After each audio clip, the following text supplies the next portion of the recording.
Hello and welcome back to WrestleCrack. I'm Nicky McElhaney, aka Mitch Betts. Today I haven't done a video for a while, so I'm just going to quickly run through a few ideas I've had about the draft. Things that no one else seems to have picked up on. So first I'll touch on the title situations. There's been a lot of talk about whether they split the titles and they have two World Heavyweight Champions again. I think that's wise to do. But on the other hand of that, I can also see a situation where John Cena, for an example, gets a US title and the US title is portrayed as the main title on SmackDown or Raw. If someone like Cena's got it and they keep it that prestige where he's only dropping it to AJ Styles or big names like that, then that could work. I think that could happen, but I do think that they need to split the world titles just because there is that doubt about the credibility of it, because the people who've held the title, you've got people like, I don't know, Santino or whoever has held it, shouldn't be on that. If the US title is the top title on Raw, it shouldn't have been formerly held by people like Santino or whoever else has held it, that sort of thing. So I do think that's a bit odd, but I can see that happening. As far as the tag titles go, I know a lot of people have talked about whether they should have two tag team titles. Well, I think I haven't heard anyone else say this, and I've listened to a lot of podcasts and all this sort of stuff, and no one else seems to have picked up on it. They should do what WWE should do, what Lucha Underground do, where they have got the Trios Championships. I think that'll be an excellent idea. It separates two brands to have the Trios Championship. You've already got teams that can go for it. You've got the New Day, who could be perfect for that. You've got the Bullet Club. You've got Social Outcasts. You've got the Wyatts. You can add someone else, the Lucha Dragons, make them 3 luchadors. They've got CN down in NXT. I know he doesn't wear a mask, but put him back in the mask. Anyone can wear a mask and wrestle as long as you've got a bit of a high-flying style, so that's not really a problem. You could put a few more teams together. You could have sort of like the Lucha Underground, where they have got the Elise and Angelico and whoever else it is, Son of Havoc, all put it together and it's sort of a mishy-mashy team. You could do that. I think having the Trios Championship over on SmackDown or maybe on Raw would benefit the tag team division on the other show as well, because it would give that more prestige, and you've got the Trios Championship on the other show. I think that's a really good idea. No one else seems to have come up with it. The women's titles, how do you split that? I would probably have the women's title on Raw alongside the tag team title, then have a tag team title on SmackDown. So you've got the tag team women's division, you've got your Trios men division, so you haven't got too many tag team titles on one show. That's a way to do it. That's what I would do. And you can sort of have people like Naomi and Tamina on SmackDown with the tag titles and build up a few teams there. Or they get some people from NXT, or you just build up chemistry between two wrestlers we've already got.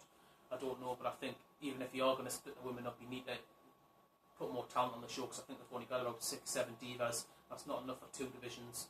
So I think Bayley, I think maybe Nia Jax, Asuka possibly along the line. I think a lot of NXT divas need to come up and be introduced into that. I do think NXT is going to get raided when the draft's all settled and they realise they haven't got enough talent to put on both shows. I think Finn Balor, I think Nakamura's going to go up. I think No Way Jose might go up. I think they'll keep Joe down there because I think he's doing good things with the title. I think he's fine down there. I don't think they miss him on the main roster. I don't think there's particularly a spot for him on the rosters. Same with Aries. I think he needs to affect his heel character he's trying to get going at the minute before he goes up to the main roster. Otherwise, I think he'll just flounder. So I do think they'll get rated on that. And I also think the cruiserweight, there was going to be a cruiserweight championship coming out of the end of the cruiserweight tournament. I think if they put that on the same show as the Intercontinental title, they're both pretty similar kind of titles. So I think you've got to have that on the same title, the same show as the US title. Have the US title for more beefy people like your Rusevs, your Sheamuses, your Titus O'Neills, your bigger people. And obviously key cruiserweights on more the cruiserweight style people. There is a way to do it where you have got certain titles, so the 2 brands do look different, but I think you're going to have 2 world titles. What else was I going to touch on?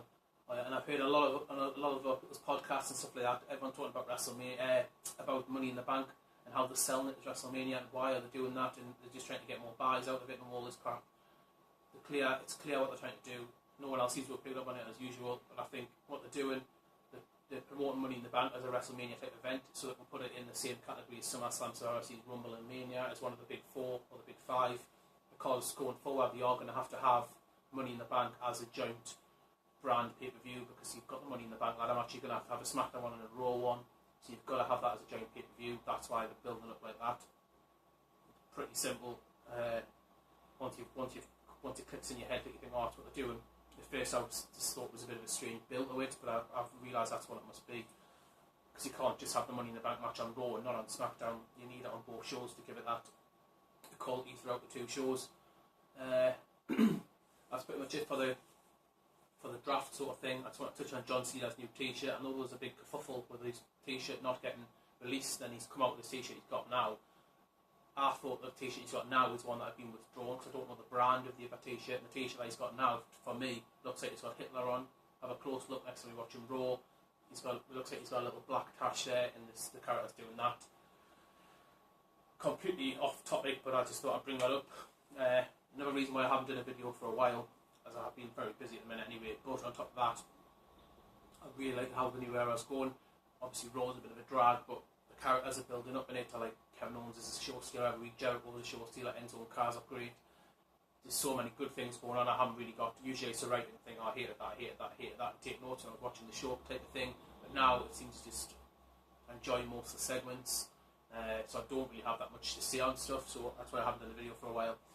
But I had wanted to mention the Trios title in the Money in the Bank build, just to get me tits, because no one else has picked up on it, so hopefully it's out there into the world, and that's it. Match to go back and watch of the week on the network. I'll go back and watch the Money in the Bank ladder match where Sandow won. I will listen to Sandow's podcast with Jericho the other day, and he was on about how there were 7 heels in the match. I can remember at the time thinking there's no faces in this match, it's an odd match. But then listen to Sandow's take on it and how they had to build the match to get Cody over. I've got to go back and watch it before Money in the Bank on Sunday, so I suggest you do the same thing. And my wrestler of the week this week is going to be Chris Jericho. Just putting Kevin Owens to the post, but I think both of them are just absolutely class at every week. I hope that it's still on the same show, because I think the chemistry they've got together is mint. But my simple song week this week is Jericho. Don't forget to go back and watch all the other videos. Please comment below, and I think that's it. Enjoy Money in the Bank, and I'll see you down the road. Peace.